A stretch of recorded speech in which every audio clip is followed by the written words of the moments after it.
Bonjour à tous, il est tout juste midi 20, direction l'Ukraine qui avait plusieurs régions visées par des frappes russes. Ce lundi 17 octobre au matin, plusieurs frappes russes ont visé des infrastructures cruciales de trois régions d'Ukraine, dont la capitale Kiev, ce qui a laissé des centaines de localités sans électricité, a annoncé le Premier ministre ukrainien Denis Shmyhal.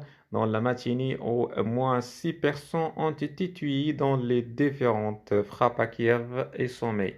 Le pays demande donc l'éclosion de la Russie des G20. C'est un raid de drones d'attaque qui a commencé à 6h23, heure locale ce matin, donc 3h23 temps universel. Plusieurs drones de type Shahed 136 de fabrication iranienne ont été observés en train de survoler la capitale, rapporte notre correspondant à Kiev, Stéphane Sion. Et au moins quatre d'entre eux se sont écrasés dans le centre de Kiev, dans le quartier Shevchenko, et qui est le quartier administratif, le quartier central de la ville. Il semble notamment que les alentours de la gare routière, de la gare centrale et de Kiev aient été frappés. On a vu plusieurs explosions, qui ont secoué le centre-ville, mais également des policiers qui étaient présents sur place, qui tentaient de tirer sur les drones avec des fusiles. Ce quartier central de Kiev a déjà été ciblé la semaine dernière lors de la série de frappes meurtrières russes en représailles à l'explosion ayant partiellement détruit le pont de Crimée. Au moins quatre bâtiments, notamment des immeubles d'habitation, ont été détruits par ces explosions de drones. D'après la mairie de Kiev, les attaques russes de ce jour ont fait un mort et trois blessés. Les frappes russes n'arriveront pas à briser les Ukrainiens, a affirmé de son côté le président Volodymyr Zelensky après ses attaques sur la capitale. L'attaque anti-aérienne a été levée sur Kiev vers 10h heure locale, 7h temps universel.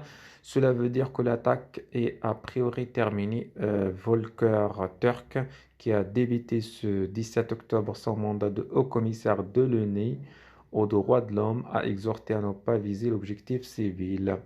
Le Premier ministre ukrainien Denis Shmyhal a également évoqué d'autres attaques homicides sur les régions de Dnipropetrovsk, centre-est et semi-nord-est. Des centaines de localités sont sans électricité, a-t-il ajouté. Tous les services travaillent actuellement à rétablir l'approvisionnement en électricité, a-t-il assuré, demandant à la population de ces trois régions d'économiser la consommation d'électricité, surtout aux heures de pointe.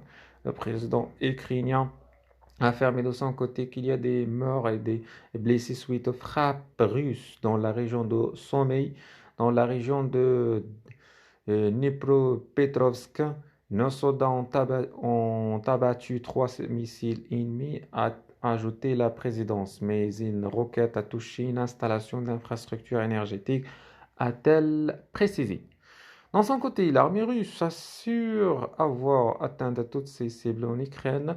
Les forces armées russes ont continué à mener des frappes aériennes et maritimes allant porter avec des armes de haute précision contre les installations de commandement militaire et de systèmes énergétiques d'Ukraine. Toutes les installations ciblées ont été touchées, a indiqué le ministère russe de la Défense sur Telegram. Merci, je vous souhaite une belle journée. On se retrouvera dans quelques instants.